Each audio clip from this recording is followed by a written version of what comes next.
everyone, we are Group 2 consisting of 6 members and today we're excited to present a drama titled Jack and the Beanstalk. But before we begin, let us introduce ourselves. I'm Aisha Anita as narrator. I am Nurul Azana as a Jainal.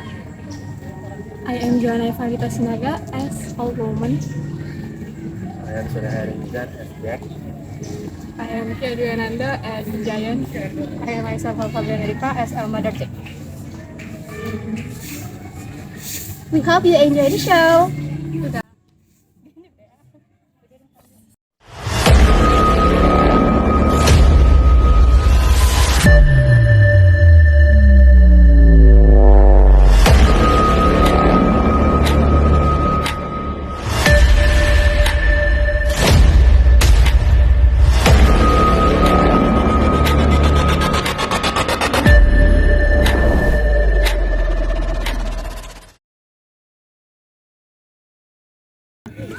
There was once upon a time a widow who had a son named Jack and a cow named Milky White.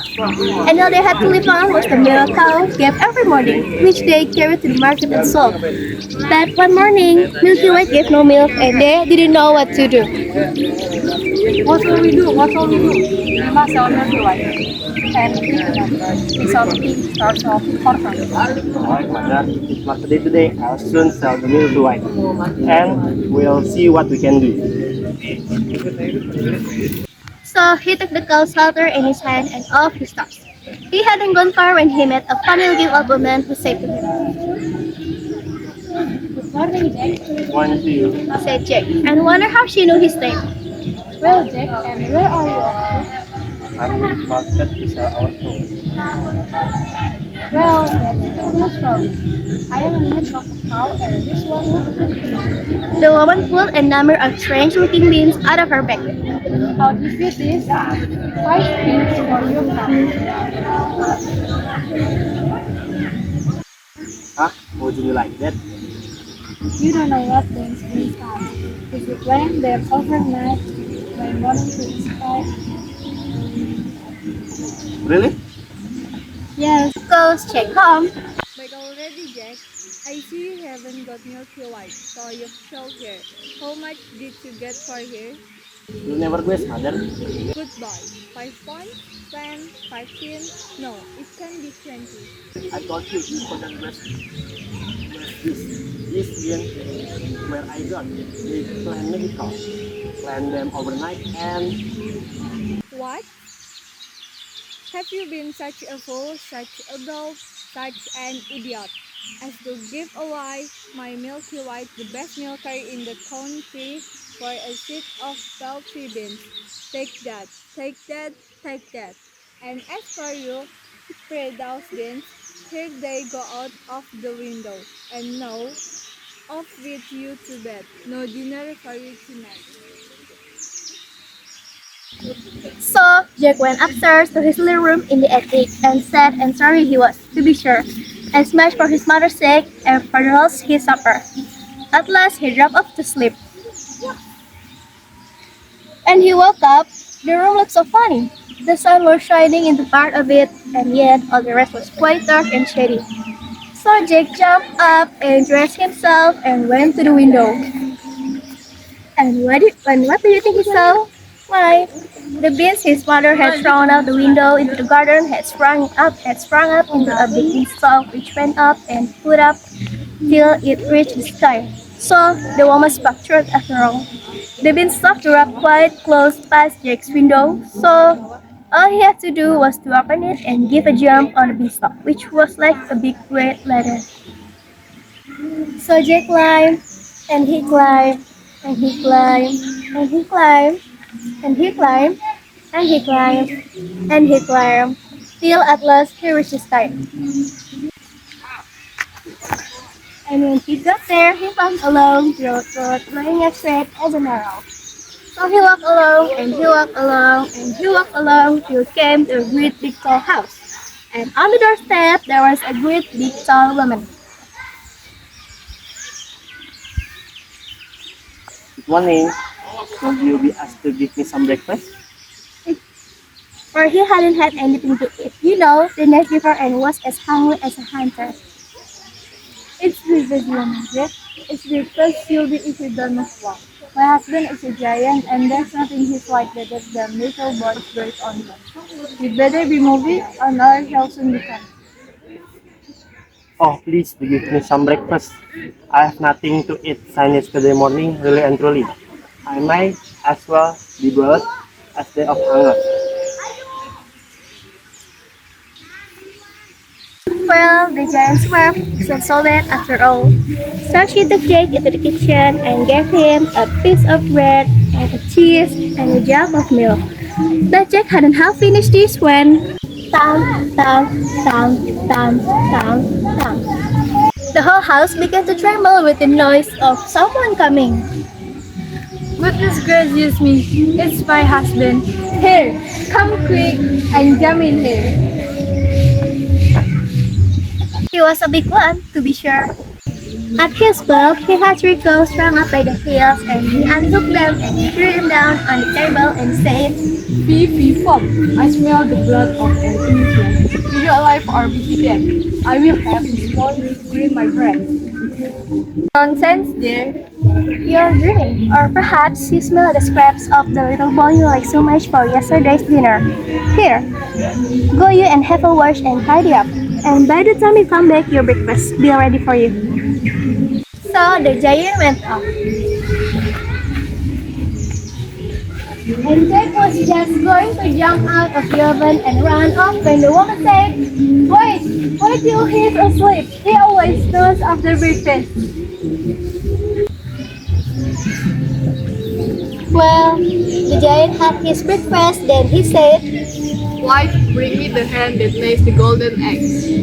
so she brought the giant an ordinary looking hen, and when the giant said, Lay! and what do you know? It laid an egg made all of gold. The giant grinned a horrible toothy grin. Then his head began to nod until a loud snore shook the house.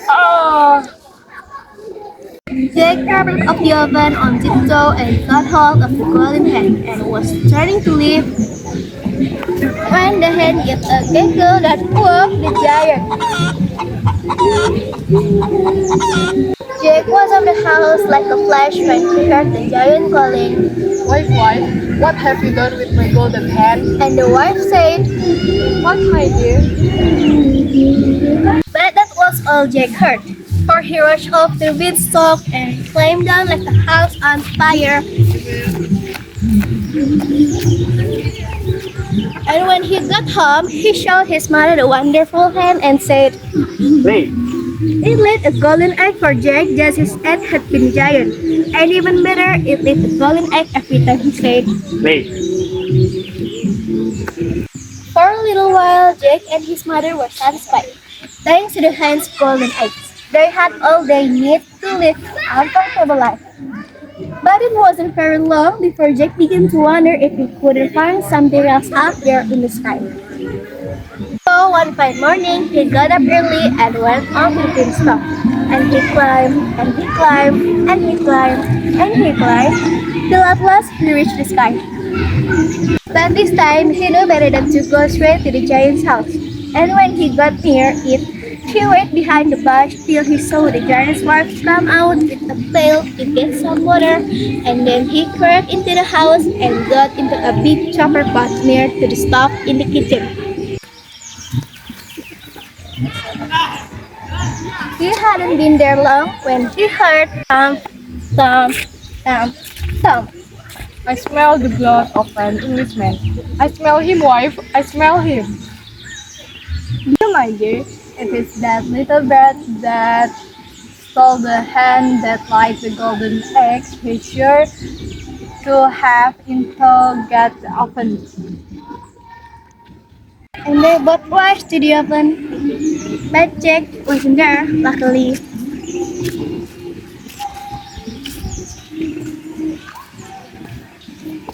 So the giant sat down to the breakfast and ate it. But every now and then he would mutter, Well, I could have sworn. and he would get up and search the kitchen and everything.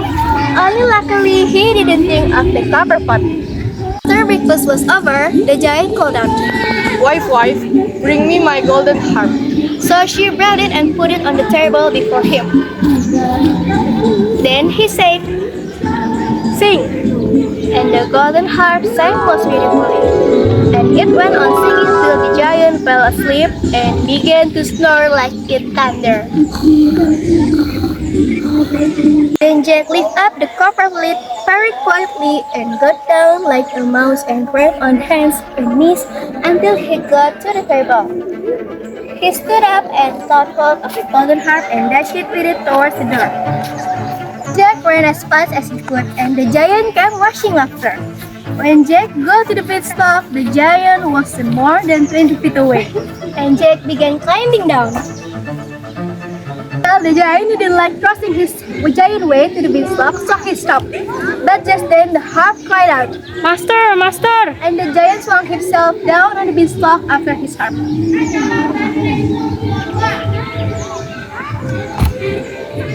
Down climbs Jack, and after him climbed the giant. Jack climbed down, climbed down, climbed down, climbed down, till he was permanently hurt. So he called out, Mother, mother, bring me an axe, bring me an axe.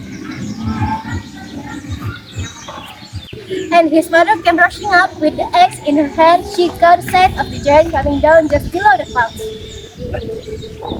Jack got hold of the axe and gave a chop at the beanstalk, which cut it nearly in half. The giant felt the beanstalk shake, so he stopped to see what was the matter. Then Jake gave another chop with the axe, and the beanstalk was cut in two and began to topple over. The giant fell down and broke his foot, and the beanstalk came tumbling after. And Jake showed his mother Look, his mother. golden harp. She was delighted. Jake and his mother became very rich, and he married a great princess, and they lived happily ever after.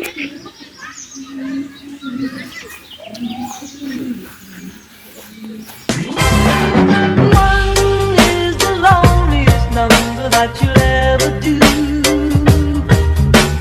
Two can be as bad as one. It's the loneliest number since the number one.